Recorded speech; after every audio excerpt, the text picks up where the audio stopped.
Hey guys, this is Seth Morrison with the band Skillet, and you're watching Fret 12.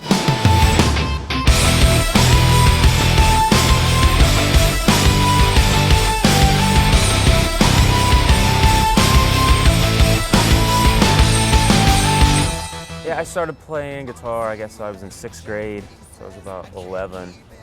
I grew up in a musical family. My dad plays steel guitar, and so I grew up every weekend. They had a traveling group. I was on the road every weekend, so I was just kind of born around it, brought up around it, and started playing at the age of 11. My dad gave me an old Telly, like a '74 Telly that he had for years, and he taught me a couple songs. I just ran with it, Started learning every band's songs that I was influenced by.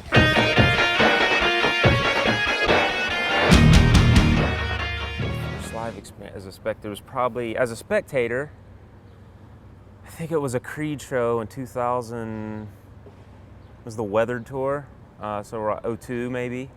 And then my first time as a performer, I was like 13. I got right into it, man. I started playing out pretty soon. And I played all through high school. I toured with a band. Got to tour internationally at a pretty young age, so I started pretty young.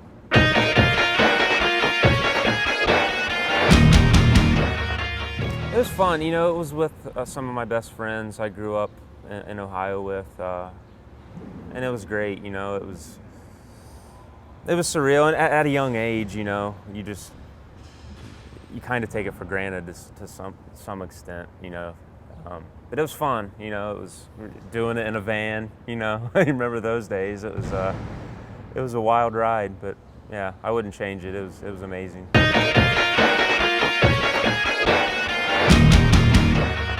When I heard the last guitarist was leaving, I have been good friends with. There's an artist they toured with a few years ago now, called Toby Mac, and I've been really good friends with his guitar player for some time, and I heard about it pretty early on through the grapevine, what was going on, and I texted him, told him to see what he could find out, and it's a crazy story, but I hadn't even heard back from him yet, and I got an email from our production manager, Scotty, just saying, yeah, we're looking, and just kind of the criteria to send in a video playing these songs, a bio, and so I sent it in and waited quite a while, and they brought another dude out for like a few shows, and it didn't work out. And then I was getting off work from my dad in Ohio, and I got a call from a random number, and it was Scotty, and basically asking when I could fly out. It's a crazy story, because that whole phone conversation, his phone was breaking up. And he would admit that it was his phone, but it was his phone breaking up, and I couldn't understand a word he said the whole conversation other than, when can you fly out? So I went from like 4 o'clock to 11 o'clock the whole evening wondering what this dude, I knew who he was, I just wondering what he wanted, So, and then about 11 o'clock, John, our singer, and Scotty got on a conference call and asked me to fly out, and here we are.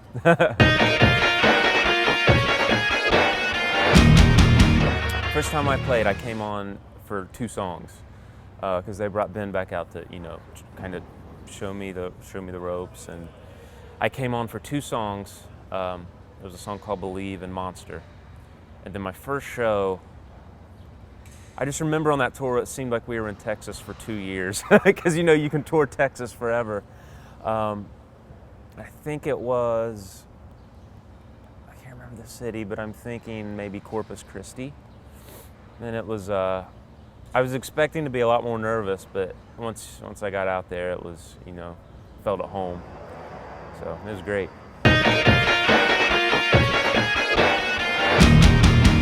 No, there was absolutely no practice of using the lifts. It all worked out well, because it kind of happened in increments. Actually, my first show, our lifts were down, so I didn't have to worry about that yet. But a couple, 2 or 3 weeks later, they got fixed. So I'm like, okay, here we go. And I don't think you can't see them right now, but there's actually, you're not strapped in. There's just a half circle thing you just kind of cradle your waist into. You just kind of, it's more weight distribution than anything. So it can get very wobbly up there, especially on nights when it's windy. How high do they go? Gosh, man, 30, 40 feet, 30 feet. Yeah, I mean, it gets pretty high. And you're playing. And you're playing. So typically what I do on a venue like this, I'll just pick a spot, like up on the lawn, and just don't deviate from that. Because if you look directly down in the pit and you're like, oh man, I'm high, you know? So you just typically pick a spot out in the distance and just focus on that. But then after that tour, on a typical headlining set, we do pyro and the whole works. So I got to get used to, playing and got comfortable with that. And then when we went into that summer, which was 2 or 3 months later, I was pretty comfortable when we went into doing pyro and stuff. So it was a good step-by-step process.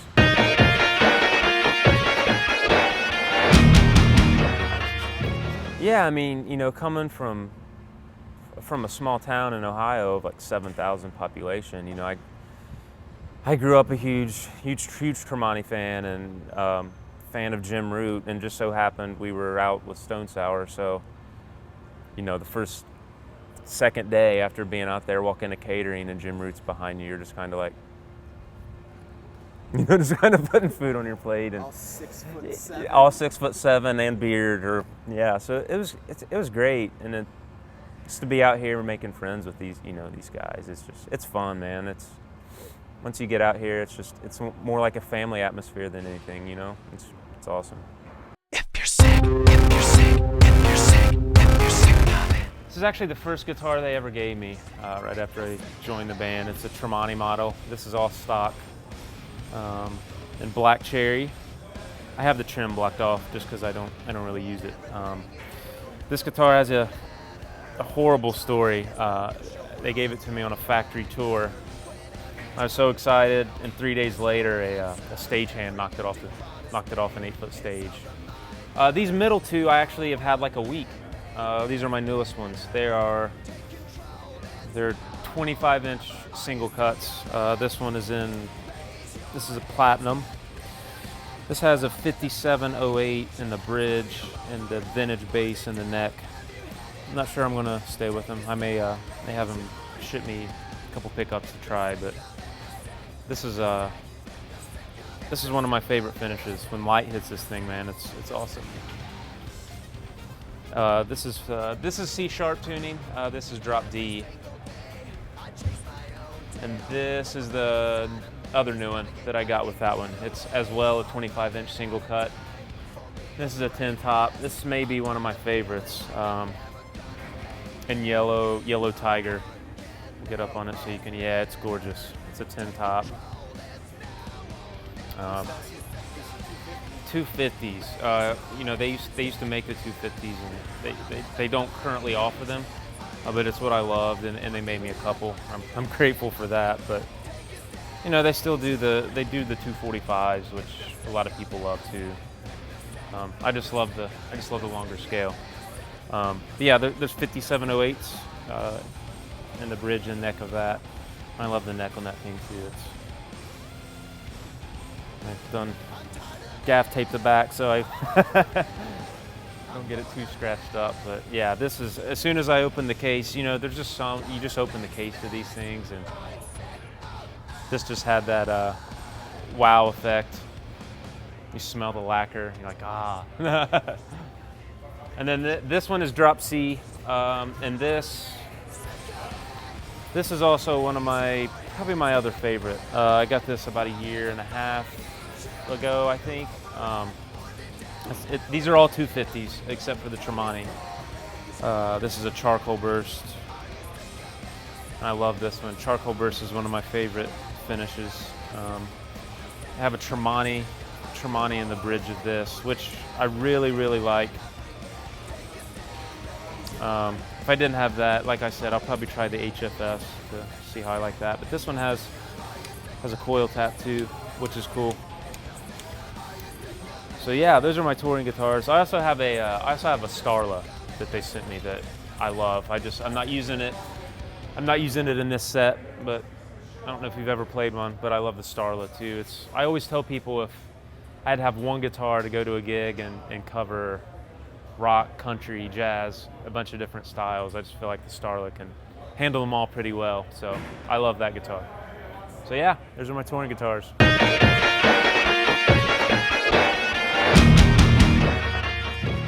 Cables are, we just got a new tech. So every tech has their own little, nuisances. He likes to use Megami cables, which I love. I really like those.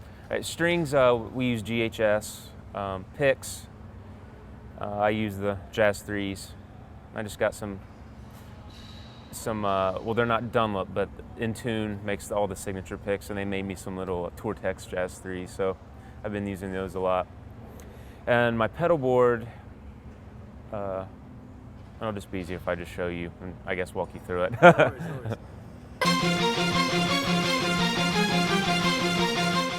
All right, so now we're at my pedal board. I will walk you through this. This is how I select between my amps. I just use a tone bone, switch bone to go back and forth between my Boogie and my Vox. And then if I want to run, I run both sometimes for certain parts. And this over here is just a true bypass looper. I have every pedal ran through this. Just keeps the signal path nice and clean when nothing's not on. And if something would happen, if a pedal goes down, it doesn't mess up your whole chain. If it's off, it's completely off.